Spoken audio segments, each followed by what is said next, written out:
இந்த வண்டி பார்த்தீங்கன்னா கிளாசிக் 350. என்ன கம்ப்ளைண்ட் பார்த்தீங்கன்னா ஸ்டே புஷ் கம்ப்ளைண்ட். ஓட்டும் போது பேக் வீல் வாபிள் ஆகுது ப்ரோன்னாங்க. ஸோ என்னென்னு கழட்டி பார்த்தா உங்களுக்கு தெரியும் எவ்வளோ ஷேக் ஆகுது பாருங்கள் பேக் போர்ஷன். சரி ஓகேன்னு சொல்லிட்டு பேக் வீல்லாம் கழட்டிட்டு ஸ்டே புஷ் ஆகலான்னு பார்த்தா ஸ்டே போல்டு வந்து பயங்கரமாக ரஸ்ட்டு பிடிச்சிருக்கு.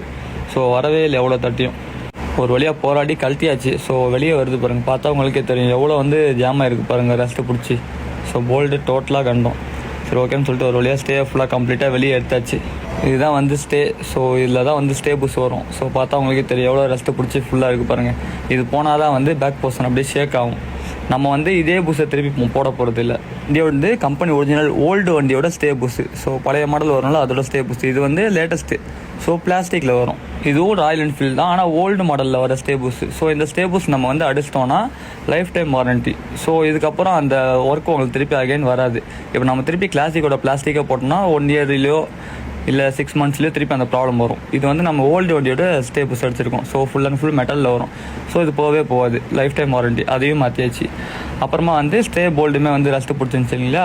ஸோ ஓகேன்னு சொல்லிட்டு ஸ்டே போல்டையும் மாற்றியாச்சு. அப்புறம் வந்து செயின் பேட் ரப்பர் போயிருந்துச்சு. சரி ஓகேன்னு சொல்லிட்டு செயின் பேட் ரப்பரையும் மாற்றியாச்சு. ஸோ இந்த மாதிரி ஒர்க்லாம் நம்ம பண்ணுறோம். புல்லட் வச்சுருக்கோம் ஃப்ரெண்டுக்கு ஷேர் பண்ணுங்கள், நம்ம ஐடியா ஃபாலோ பண்ணுங்கள். கீப் சப்போர்ட்டிங் மொரமோட்டோ கேரேஜ்.